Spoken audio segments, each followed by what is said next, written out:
Hello, everyone. My name is Mary Modine. I'm the Associate Dean for Internationalization at Duncan of Jordanstone College of Art and Design.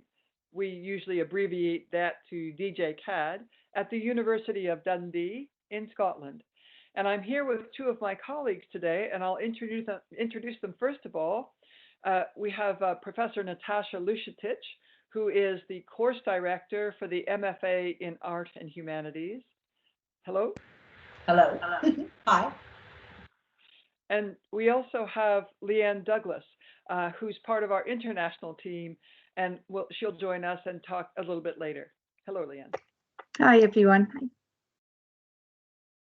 So I'm going to be you in this process, and I'm going to ask of both Natasha and Leanne the kinds of questions that I think you'd be asking if you were here. So here we go. Okay, Natasha, hello. I'm a student who's interested in the MFA Art and Humanities, and it looks like a really unusual course. You do both fine art and humanities, is that correct? Yes, so the way that the course works is that interdisciplinarity is threaded through the 3 semesters. So in the first semester, there is studio practice. There is also a humanities module that runs for the entire first semester. In semester 2, you decide on your area of research, and you have a number of modules that you can choose from. So it would be something like thinking across fields or studying a specific author like Nietzsche or Robespierre or someone like that. Or it would be philosophies of imagination, practical filmmaking, gender studies, history. At the same time, you would continue with your studio work, which also consists of quite a lot in terms of theories, seminars, work in progress showings, research trips when we're not in lockdown. And so a lot of content, if you like. And then in semester 3, you either decide to produce a resolved and ambitious body of work that you spend the entire semester on, which combines your theoretical modules and your practical work, or you write an 18,000 word dissertation. Okay, so that sounds really interesting. But correct me if I'm wrong. Can somebody come in through either the door of fine art, so to speak, as having studied art, or through humanities, or is it just one or the other? No, it's not one or the other. So the way that this works, because the course it's interdisciplinary itself, but it also encourages everyone to develop their own kind of brand, if you like, of interdisciplinarity. So that means we have had students, applicants from philosophy, from fine art, from other forms of art practice, film, performance, concrete poetry, from English studies, from a number of different areas.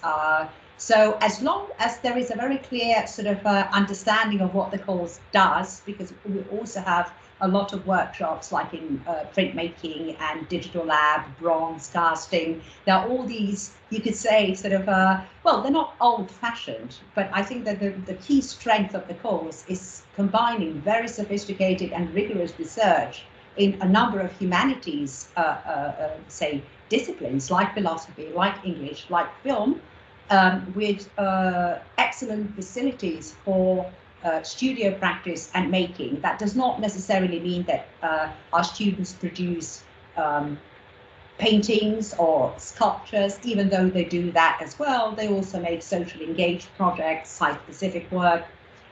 They work with a number of different organizations, durational performance work, films, as well as creative writing, and also academic writing.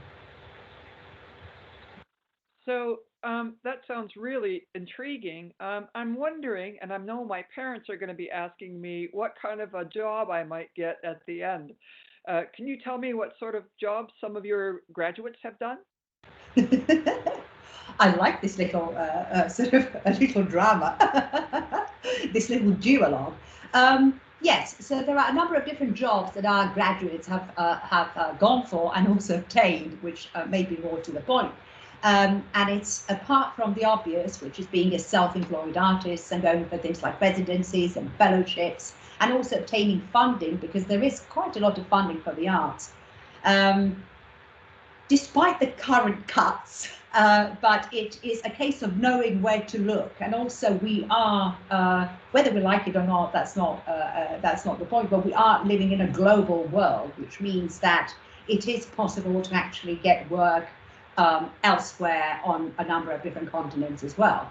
So our graduates have gone on to develop fantastic careers in the arts, also work as curators or organizers, pursue further PhD study, become academics, become curatorial advisors, or pursue further study and actually specialize in a very specific area of interest. They have also worked as a museum assistants, so researchers who are, say, employed by key archives or museum institutions and similar. So there is a very broad variety of professions that our graduates go into. Well, that sounds like a wide range of different sorts of employments that might happen as a result of the course. I wonder, I'm an international student. Would I feel out of place in the course, or would I fit in? Well, another strength of the course, I'm thinking, sort of looking at the course, I'm thinking, if I were to take this course now, what would I think would be the main strengths of the course? And a major strength is the environment, by which I don't mean the studios, because everyone is also given a studio space. Of course, they do have to be shared. They're not, you don't get a studio for yourself, an entire studio. But this sharing is also very productive because it's also another layer of peer learning. And we very often have work in progress showings, crits that we share with other institutions, and invite staff and students and the various stakeholders in the students' learning to come to those. But there is also the fact that the people on the course have come from very different backgrounds. So they will come from a different disciplinary background, which in itself is quite interesting. But they will also very often have different kind of life experience. So we get people who come straight after their UG course, undergrad course, or we have quite a few people who in fact come back to education after a number of years or even decades, right? So we have different ages. We also have students from the UK, from Scotland, of course, from other parts of Europe, from the US, from North America, so Canada as well, South America, Asia. And we regularly have students from all of those places, which means that your average, say, MFA Art and Humanities group actually consists of many different nationalities, and also people with very different experience of different ages and different kind of outlooks on life, which is very important and tends to contribute to the discussions, seminars, and also peer learning. That sounds fantastic. Thank you so much. Well, just very briefly, what does it take to apply? Can you tell me that? Okay, it's fairly simple. So what is needed is an application form that can be downloaded from, if you just follow the link on the website. What needs, the other materials that we need are some kind of portfolio. Now, when you hear the word portfolio, that might sound like you need paintings, drawings, or something similar. You need some kind of fine art work. But you can also submit sound files or links to YouTube videos and so on, or any kind of artistic practice whatsoever. So what we are interested in is original research, practice as research. The one thing that we don't do, I have to say that as well, is we don't train people in becoming better at what they're already very good. I mean, people who come and say, I've done, 20 years of drawing, I'd just like to kind of perfect drawing. We don't actually do that. There is a lot of drawing, a lot of light drawing, a lot of support. We also have extensive support staff who work in the workshops that I've already mentioned. But the idea is to develop a very original project that will take you beyond the MFA. Of course, the whole idea of doing an MFA is that so that you would either improve your prospects, say in the job market, or so that you would continue, perhaps go on to PhD further PhD study, which this course prepares students for extremely well.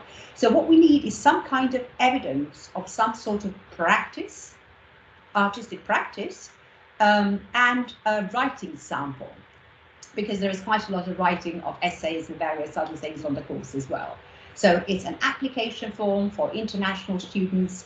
It's also an English test, but all of these details you can find online. So it's basically an application form, some sort of portfolio or evidence of artistic practice, a sample of writing, and your statement.